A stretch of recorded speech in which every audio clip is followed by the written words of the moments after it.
ഇന്നത്തെ IPL മത്സരത്തിൽ രാജസ്ഥാനും RCBയുമാണ് നേർക്കുനേർ വരുന്നത്. അപ്പോൾ ഈ ഒരു മാച്ചിൻ്റെ കംപ്ലീറ്റ് പ്രിവ്യൂ ആണ് നമ്മൾ ഇന്നത്തെ വീഡിയോയിൽ നോക്കുന്നത്. ഇതുപോലത്തെ IPL ന്യൂസിന് വേണ്ടി ഈ ചാനൽ മറക്കാതെ സബ്സ്ക്രൈബ് ചെയ്യൂ. കോഹ്ലിയും സഞ്ജുവും നേർക്കുനേർ വരാൻ പോവുകയാണ്. ആവേശം നിറഞ്ഞൊരു മത്സരം നമുക്ക് ഇന്ന് കാണാൻ സാധിക്കും. പക്ഷേ നിലവിലെ അവസ്ഥ വെച്ച് രാജസ്ഥാൻ തന്നെയാണ് RCBയേക്കാൾ മികച്ച ടീം. ഇതുവരെ ഒരു മാച്ചിൽ പോലും രാജസ്ഥാൻ തോറ്റിട്ടില്ല. അതുകൊണ്ട് ഇന്ന് കളി ജയിക്കാൻ സാധ്യത കൂടുതൽ രാജസ്ഥാൻ തന്നെയാണ്. ഇനി നമുക്ക് ആദ്യമായിട്ട് RCB ടീമിനെ എടുത്താൽ RCBയിൽ കോഹ്ലി മാത്രമാണ് ഒന്ന് കളിക്കുന്നത്. അതുപോലെ ഡുപ്ലസി, മാക്സ്വെൽ, ഗ്രീൻ തുടങ്ങിയ താരങ്ങളെല്ലാം തന്നെ ഫ്ലോപ്പാണ്. കോഹ്ലി RCB ടീമിനെ കഷ്ടപ്പെട്ട് താങ്ങി നിർത്തുകയാണ്.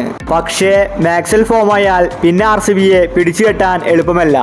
അപ്പോൾ ഇന്ന് രാജസ്ഥാനെതിരെയുള്ള RCBയുടെ പ്ലേയിങ് ലെവൽ നോക്കാം. Du Plessis, Virat Kohli, Rajat Patidar, Cameron Green, Glenn Maxwell, Anuj Rawat, Dinesh Karthik, Mohammed Siraj, Yash Dayal, Mayank Dagar, Reece Topley. ഇനി രാജസ്ഥാൻ ടീമിനെ നോക്കിയാൽ രാജസ്ഥാൻ ഇപ്പോൾ പണിയാവുന്നത് ഓപ്പണിംഗ് ആണ്. ജയ്സ്വാളും ബട്ട്ലറും ഓപ്പണിങ്ങിൽ കളിക്കുന്നില്ല. അത് രാജസ്ഥാന് തിരിച്ചടിയാവുന്നുണ്ട്. ഓപ്പണിംഗ് ഫോമായാൽ പിന്നെ രാജസ്ഥാനെ പേടിക്കാനില്ല. റിയാൻ പരാഗ് മികച്ച കളിയാണ് കാഴ്ചവെക്കുന്നത്. രാജസ്ഥാൻ്റെ ഇപ്പോഴത്തെ വിജയശില്പി പരാഗാണ്. സഞ്ജു കൂടി ഫോമായാൽ പിന്നെ രാജസ്ഥാനെ പിടിച്ചു കെട്ടാൻ എളുപ്പമല്ല. ബൗളിങ്ങിൽ ട്രെൻഡ് ബോൾട്ട്, നാദർ ബർഗറെല്ലാം മികച്ച കളി കാഴ്ചവെക്കുന്നുണ്ട്. നിലവിൽ കളിച്ച 3 മാച്ചിലും Rajasthan ജയിച്ചിരിക്കുകയാണ്.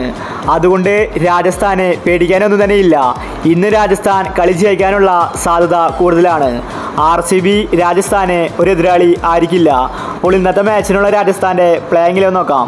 Jaiswal, Buttler, Sanju, Riyan Parag, Ashwin, Dhruv Jurel, Shimron Hetmyer, Trent Boult, Nandre Burger, Yuzvendra Chahal, Avesh Khan.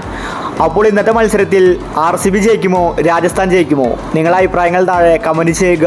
ഇതുപോലത്തെ IPL ന്യൂസിന് വേണ്ടി ഈ ചാനൽ മറക്കാതെ സബ്സ്ക്രൈബ് ചെയ്യൂ.